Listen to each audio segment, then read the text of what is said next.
Welcome to the Wiggly Podcast, dear listener. I'm in the Wiggly office. This week's show is packed full of goodies. Christine, Hope and myself head off for Windsor Castle to be introduced to the Queen, and we've also got the follow-up of Farmer Phil's HLS application. So FWAG are back to present their ideas of how the farm can go into the higher level stewardship scheme and benefit from some government payment while at the same time benefiting wildlife and also all sorts of things in our local environment. So we'll be talking to them in a while, but first of all, here's the first bit of Christine and I heading off for Windsor Castle. Okay, we're just approaching the Great Park. Miss Hope and myself are looking for the sign that says Point B, function this way, and it looks like it's here. It's here. Oh. Ahead of us we can see Windsor Castle with the flag flying. We've been a bit excited. We've got our best frocks on. Miss Hope is she khaki? Something like that, yes. And I'm in Bohemian, or whatever that is. But they both seem to be black outfits. Yes. And we're looking pretty good, aren't we? Well, to be honest, so. I think you've seen me a lot worse. I think so too. I'm hoping for the Dame Hood tonight. Dame Gorringe and Dame Hope Chatter. But I'm not sure that's going to happen. We're just approaching the policeman, dear listener, so if you could be quiet, obviously I know you can't speak, but if you could be quiet so that nobody knows we're recording, that would be appreciated.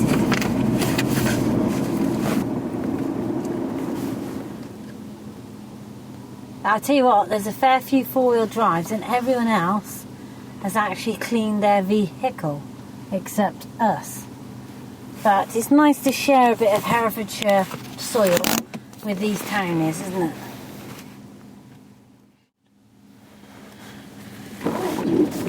So we're starting the engine again. The policemen have finally let us go forward. We're going through now some metal gates.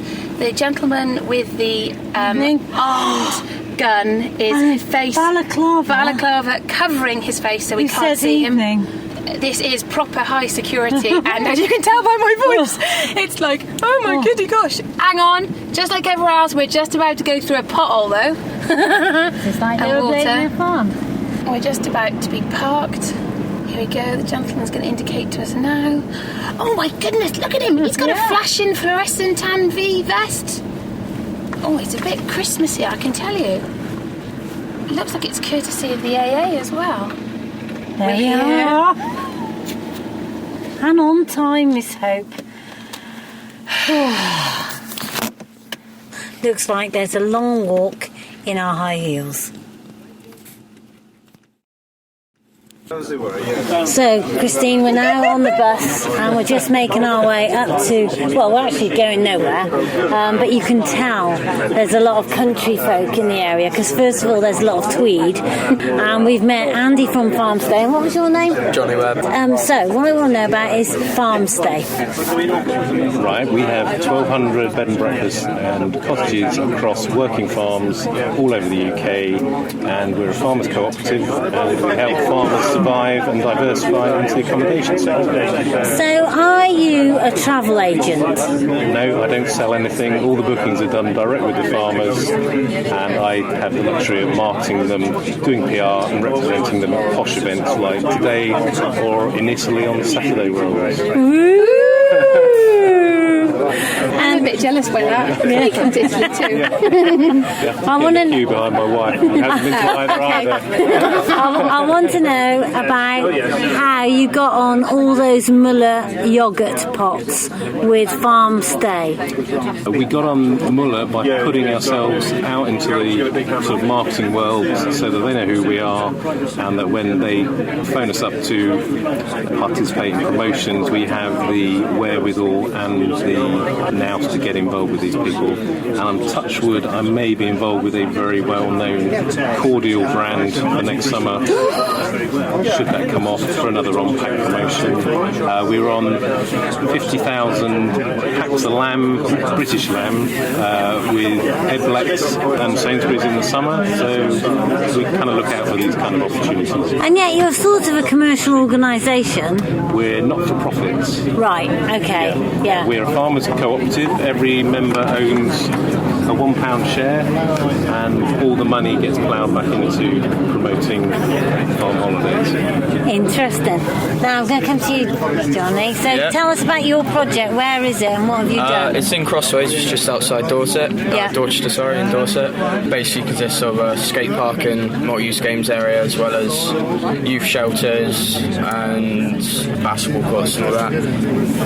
First started probably about 4 years ago. You know, the initial get together, get what you want.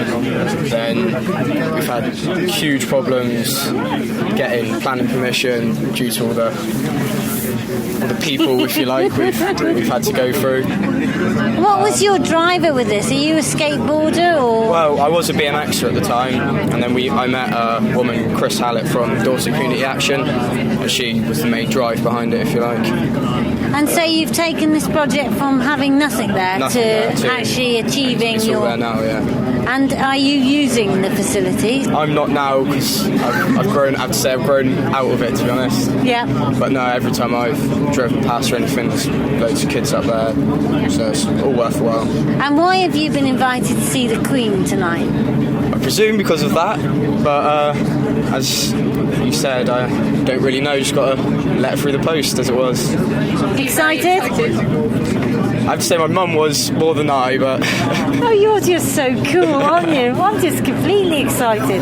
Andy, do you know why you've been invited? I assume because the tourism sector is so important to the rural economy. Yeah. That's a really dull answer, isn't it? I'm happy with it. I'm totally happy with it. And if it's really boring, I'll just cut it out. That's fine. and my dad phoned me up and he said, "You guys." I said, "What?" He said, "I'm going to go." Oh, what's his name? Peter. Peter, the thing is, you may not meet the Queen, but you've now had the fame of being on the Wiggly Podcast. We're just going through the gate. This is where they used to drop all the stones down, I've no doubt, and we're just coming up to the tower. Oh, it's getting quite excited. We're now in the inner circle of Windsor Castle. Do you want to know something really exciting? Yeah.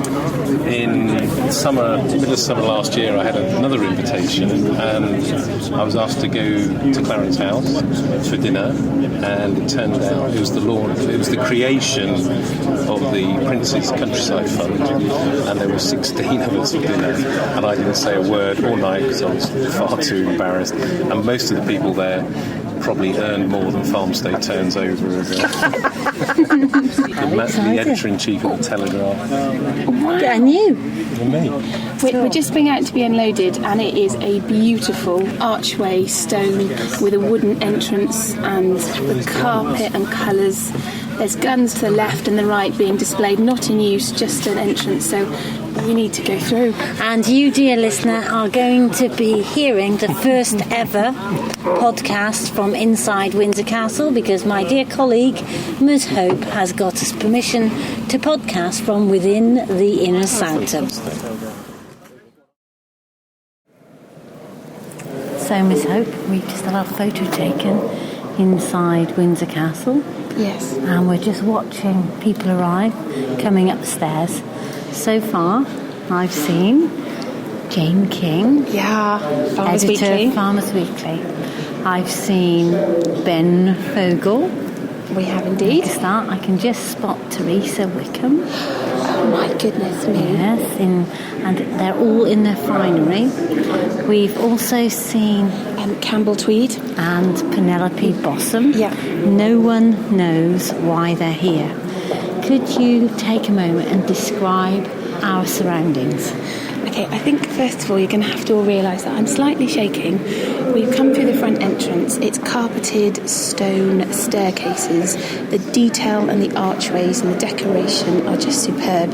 You know, you've got velvet handrails coming up by the side, and we're literally at a balcony point before you go through to the main entrance, and already my chin has hit the floor more than once. There are armoured suits here, polished to perfection, with velvet boots underneath, which is what you don't normally see. And then the entrance and stairways you come up at the top before our pictures were taken are two metal sculptured horses with armoured knights on top facing each other in different colours of red and green, looking as though they're about to do battle. And really the splendour and attention to detail and immaculate nature is just a little bit out of my league, Heath. I don't know about you. I mean, there's height, there's space, there's exactly what you expect of shiny metal armours, but there is one big difference for me. I would expect it to be freezing. This is definitely heated somehow. It's warm, it's cosy, it is absolutely glorious. I like the people watching. So we're looking over the balcony and spying on all the people coming up the stairs. They're all dressed in their finery. So the women mostly seem to be in silk suits. And very smart. Very smart indeed. We've just cheekily asked if we can do a recording a little bit further in, but it really is out of the question. But we are going to try and push our luck for you, just so we can describe what's further on. We haven't even got our badges yet. The fact that we can record, as you know, is pretty fantastic. I think everyone would really like to know why they've come. Obviously, the common ground is the fact that people are all from rural communities. We can tell that. Oh, coming up here now, I know him. That's Howard Peck. Yes. Oh my goodness me. Do you know why you're here, Mr. Peck? Not really. No, we don't know why we're here either. But it doesn't matter, we'll enjoy ourselves. I feel like we are literally on the red carpet. Yeah, absolutely right. There's some more coming up now. They're cleaning their glasses. They're preparing the way. Shall we go on in? I think we should. Come with us, dear listener.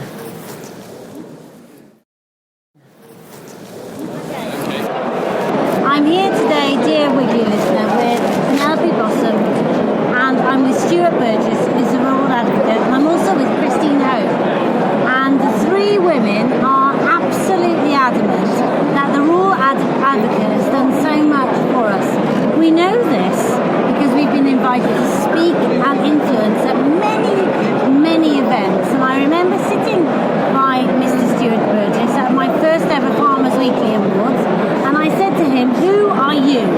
And he said, "I am the rural advocate." I said, "What makes you the rural advocate?" And he said, "Listen, honey, I applied for the job, and I'm here to represent ruraldom." So, what's going to happen? Go on. I sat next to him too at the BITC the year after I received an award from His Royal Highness Sir Steve Redgrave, the Rural Action Award, and we discussed affordable housing and the problems, political and non-political, of why that is being stopped. And it is so complex, it is unreal, which she quite clearly explained, and how it needs to be addressed, long-term as well as short-term. So, Stuart, why is it so important for us to continue to have a rural advocate, and what's going to happen?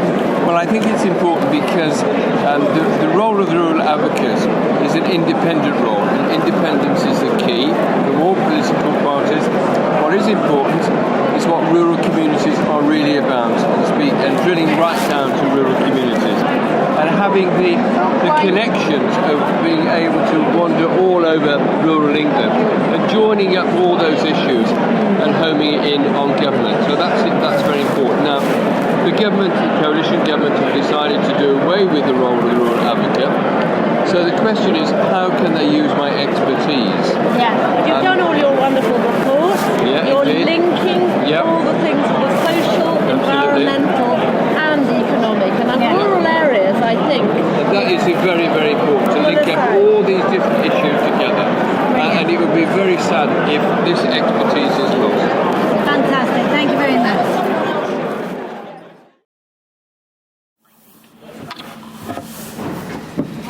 What a night. Oh my gosh, Hev. I don't know how to tell you the surroundings, the pictures, the history, the hall. The fire, the reclamation. I mean, the fact that it wasn't that we were at a do with the Queen. We were presented to the Queen. For those of you that have ever been at a do with the Queen before, the thing that happened was... This card with your name goes to her left-hand side. You get presented, and they say Christine Hope, Hopes of Longtown. It goes Heather Gorringe, Wiggly Wigglers. It goes behind the Queen, past to somebody else who repeats it to the Duke of Edinburgh. And the Queen talks to you. She shakes your hand. Personally shakes your hand. You curtsy in a jumpy kind of humble way. Well, you just don't know what the hell to do. It's the Queen. That's all right. It's the Queen. And the Duke of Edinburgh actually said to me, Wiggly Wigglers, watch that. And I said, well, so you have been in my room bin previously. Yeah. And then we go through to reception, and in the room is Princess Anne, Martin Clunes. I didn't get to see him, Ev. Adam Henson, who came and spoke to her. Caroline Spellman. John Craven. Winfried Emmanuel. The Black Farmer. Yep. Ben Fogle.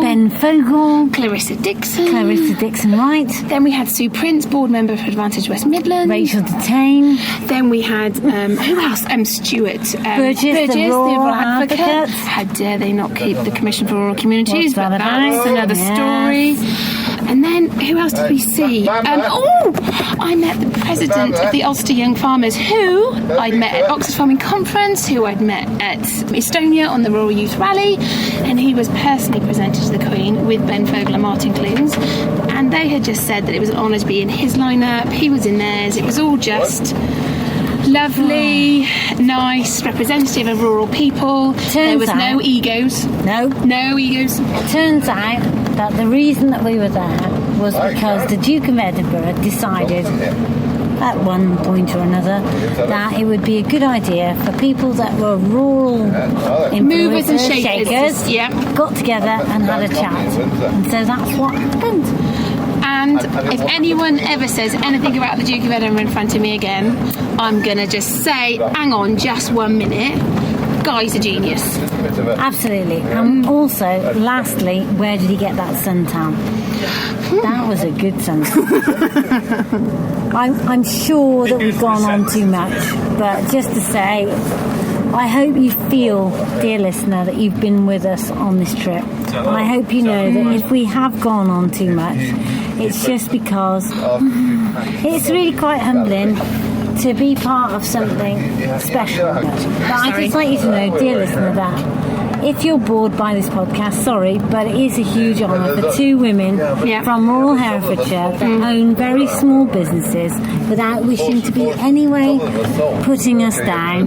Teeny weeny companies to be part of that event was something raving special. And Christine, I can't think of anyone I'd rather share the moment with. High five.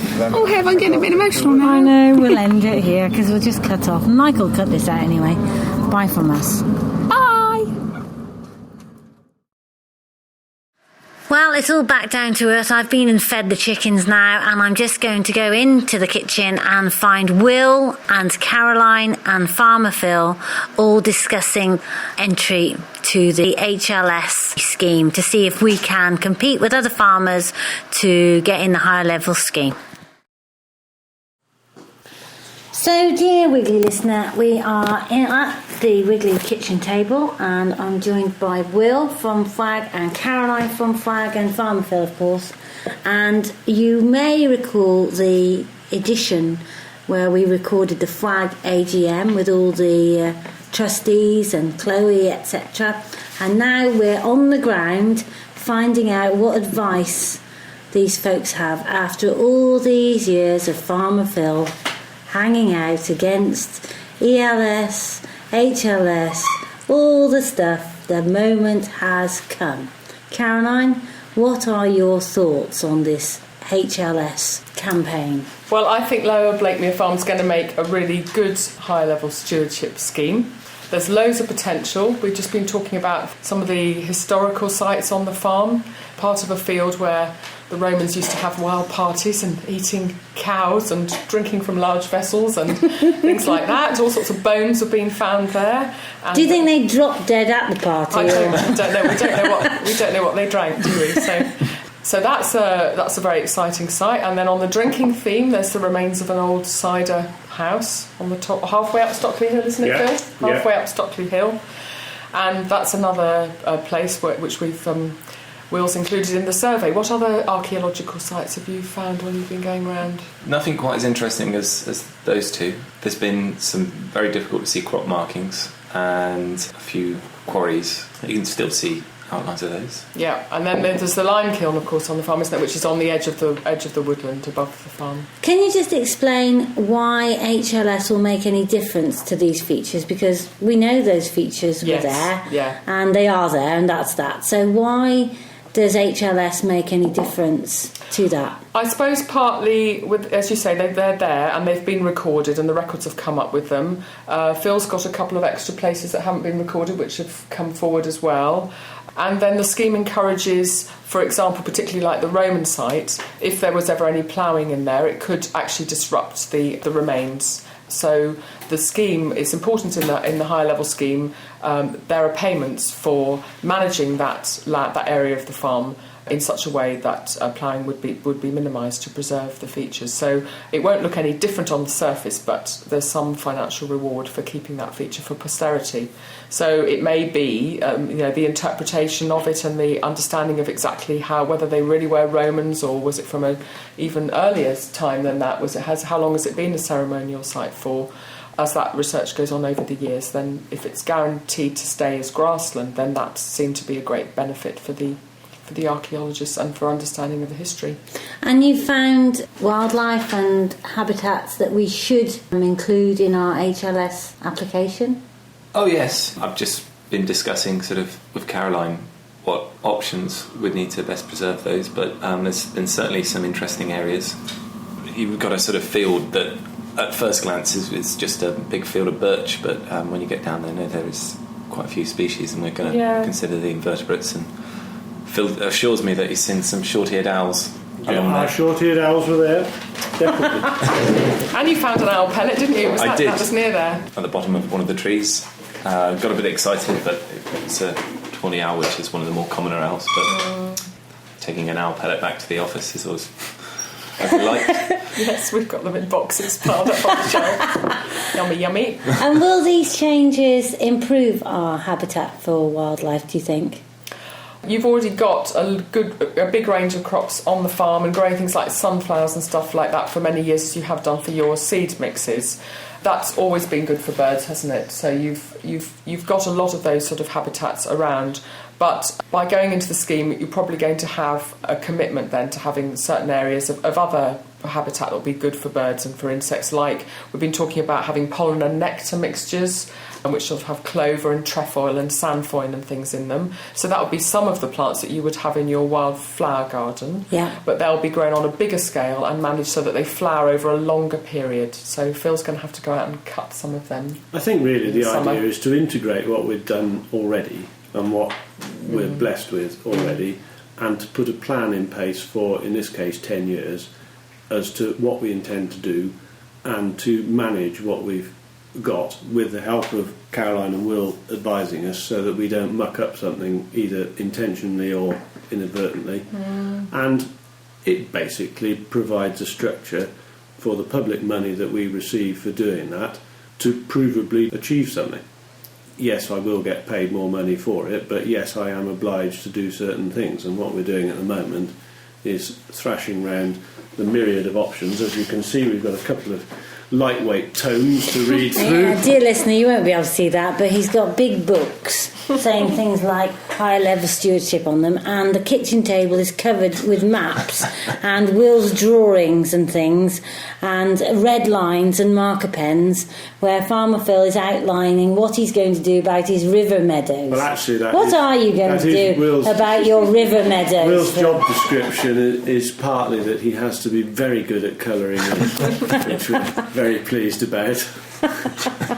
What are you going to do about river meadows are the classic thing, because they're the very best soil, and in our case have been farmed arably for as long as anyone can remember. Yes, but I remember going down the Wye and seeing potatoes right by the river that had then flood, and the whole of the soil was landing in the river. That's right. And I thought to myself, that cannot be right. And I also remember seeing cows plodding around and pooing in the river and making really big muddy footprints right in the edge of the river. And I remember thinking, that cannot be right. And that is precisely what this sort of scheme is aimed to reduce, because they want you at the very least to manage the buffer strip, if you like, where farming meets the river or farming meets the wildlife. And in our case, because it's very valuable land, what we're devising is a means of linking up and linking the buffer strip, linking the habitat that we've created with existing habitat and other things, whilst leaving the middle of the field for us to farm, because, put bluntly, it's too valuable not to. There may be some issue over this, but at the end of the day, there has to be some financial consideration versus what's going on, and at the moment, it's not as good as it could be, hence the reason that we're talking about it, but there will be a certain amount of horse trading, by the sound of it, as to what we can achieve. So, Caroline, it's your job to find the balance between the farmer needing to grow the crops to make the money and the habitat needed to be protected because it does need to be protected, and the government who are only willing to give the dosh for rewards that, give the best benefit to the environment. Are you a sort of middle negotiating squeeze? Yes, person? well, we don't necessarily always get involved in negotiating, because that's often that stage the farmer will be talking to Natural England about exactly what the scheme's going to include. But having done the survey and found all these archaeological sites and the good bits of habitat on the farm, so the fields with real potential for insects and the area where the snipe are overwintering down by the river and all that sort of thing, then really our role is to try and devise the scheme that a farmer feels they can work with, is going to bring them the sort of income that they're hoping to get out of the scheme, fits in with their farming system, and still makes the most of the potential for wildlife on the farm. Also, crucially, that we think is going to get in, because this is a competitive scheme, and it looks a little bit different now than it did last year, didn't it? Before the comprehensive, or earlier this year, before the comprehensive spending review. So seriously, is there we've got enough money for 100 schemes? Yes, absolutely. And since the comprehensive spending review, unfortunately, the budget for higher level stewardship is going to grow. The headlines in the news have said how much it's going to grow by in the next 3 years, but it's not going to grow by the amount that had originally been intended. So effectively, there has been a cut, and so we're just trying to make sure that Phil's scheme is still going to be competitive. Now, you've been a FWAG advisor for many years. How do you see the difference that FWAG is making on the ground? Can you tell the farms that have had a FWAG influence? Has it really delivered wildlife benefit? Definitely, obviously. That's why I wouldn't be a FWAG advisor otherwise. But I have to say that some of the farms that have some of the best wildlife habitat are not necessarily in a stewardship scheme. They may or may not be FWAG members. Some people are doing fantastic jobs for wildlife independently, and instinctively they know the best thing to do. Yeah. They may be using traditional farming methods that still allow lapwing and curlew to breed in small numbers in parts of Herefordshire, say, or they may have tried something new that they've heard about. One of the new ways of trying to encourage those birds to breed, say. And some people have the most fantastic wildflower meadows. They don't need any extra advice. They've done very well independently. Yeah. But a lot of people use our advice then to make the improvements, make changes in management, and for restoration projects. There are some fantastic results that have been achieved by that, either with or without environmental stewardship funding. So I wouldn't be doing the job if I didn't think that a proportion of the advice we give gets acted on. Having said that, I think, I've been doing the job for over 10 years now, and there are still farmers who ring me back saying, you remember you came to visit me, would you come back now? I think I'm about ready to take up some of those ideas. So it takes a while. And if you're only a FWAG advisor for a couple of years, then I don't think you stand a chance of seeing things through. I think that's a bit harsh of you to look at me when you said 10 years. No, I'm looking at now, not looking at you, Phil. I didn't come to you when I was a new FWAG advisor. Did I? Was Mike came on his first day. Well, that's 15 years ago, 20 years ago. His first visit was to us some eons ago. Now tell us about these snipe, because I don't know anything about snipe. So have we got them nesting, and what do they need? I don't know if they're nesting, because they make this fantastic characteristic drumming sound in the spring, and people in Preston Wye haven't heard that for quite a number of years. They're nesting, I think, only up in the north of England probably now. But the wetlands of Herefordshire provide fantastic overwintering ground, so you will often put snipe up when you're walking in the winter through wet areas, and that is fantastic habitat. And I think you've got good numbers down there, haven't you? Yeah, they're large, and they love grass seed crops next to the wet areas. Yes. Because they'll live in those quite happily over the winter. They're the sort of birds that you can walk very close to before you put them up. So they're only visible to those who walk, normally with a dog, right through the middle of the patch. Otherwise they'll just hide away and wait till you're virtually on top of them before they take off. And did I hear, Will, you said that you've seen Herefordshire's county bird, the yellowhammer? Yeah, I did in some of your southern fields. It wasn't so happy to see me, it shot off, but I think I may have even seen a couple. I mean, now's not the best time, you can't really hear them, they're not singing, but they're still very distinctive in colour. Just remembered actually last time I was here, I also crashed into a kestrel as it shot past my car. So yeah, no, it's definitely, bird life is good here. And you're a new flag advisor. Very new, yes. How's it going? What's attracted you to the job? Except the phenomenal payments, of course. I left university, decided that I wanted to work outside. And with not much else in mind than that, I decided the environmental sector was where I should be. And I saw this job and it sort of encompassed everything that I was after. I was working with wildlife, helping out conservation, being outside and doing a lot of colouring in.